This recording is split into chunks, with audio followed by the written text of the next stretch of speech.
Hey guys, what's up? Spectre here. And weeks ago, one of the biggest news stories across the net was cyber genitals. And even still, most Cyberpunk 2077 searches are about that very same topic. So this time I thought we'd dive into the more salacious side of Cyberpunk, digging into the lore behind these types of cyberware, and speculating about how that will translate into gameplay. So without any further ado, let's jump in.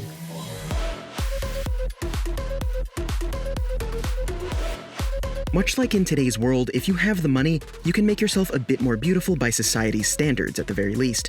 And our first method of bumping up your attractiveness stat in the world of cyberpunk is body sculpting. Quite a bit more advanced than the body sculpting of today, in the world of cyberpunk it entails skin tints, hair and eye color changes, breast enlargement and reduction, and general all-over bodywork. As I stated in my What It's Like to Be Rich in Night City video, which you can check out by clicking in the top right now or at the end of the video, you can have bone and muscle removed to become shorter, or have grafts added to become taller. As we can in the modern day, excess fat can be suctioned away, and collagen implants can smooth wrinkles, add weight, and change contours in a more visually appealing way. But imagine today's results turned up to 11. Doctors of the cyberpunk future can make you unrecognizable, without any of the limitations we have today that might tip someone off to the fact that you've had work done. Body shaping is readily available in a number of body salons, including Body Shop, Parts and Programs, and Docs R Us. The process is quite expensive, but many people think that having the right look for that year is worth a few thousand eddies. According to the wiki, the cost per attractiveness point gained is 600 eddies. In the actual game, I wouldn't be shocked to see body shaping clinics that allow us to change our character's appearance even mid-game. But you're not here for simple body shaping.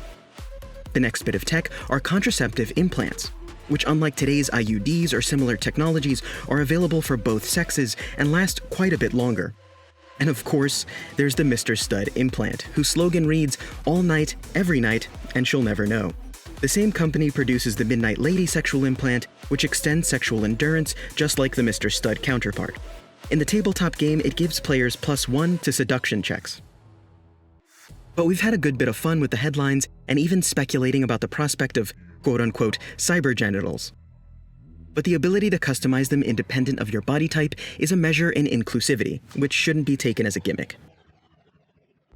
Players will be able to choose their genitals, but also customize the size and combination of them, which to me just says body sliders, to be completely honest, which are already present in games like Conan. I hope it's actually depicted sensitively in-game, and I'm curious about whether or not the cyberware I mentioned earlier is going to play a part in Cyberpunk 2077. Perhaps having certain body mods will open up romance options with different NPCs, because we're going to have the option for one-night stands as well as full relationships. As I stated earlier, I can even see the existing lore about body shaping clinics opening up options to recreate our character later on in the game, which would be a very welcome addition. And if attractiveness still plays a role in our stats, there may even be certain NPCs we need a high enough stat to even pursue romantically. I also wonder whether they'll have any effect on the in-game cutscenes themselves, as we learned from the Australian ratings report that, quote, players can encounter events where they have the option to engage in sexual activities with other main characters or prostitutes. These brief sex scenes, from a first-person perspective, depict partially nude characters moaning suggestively while moving through various positions.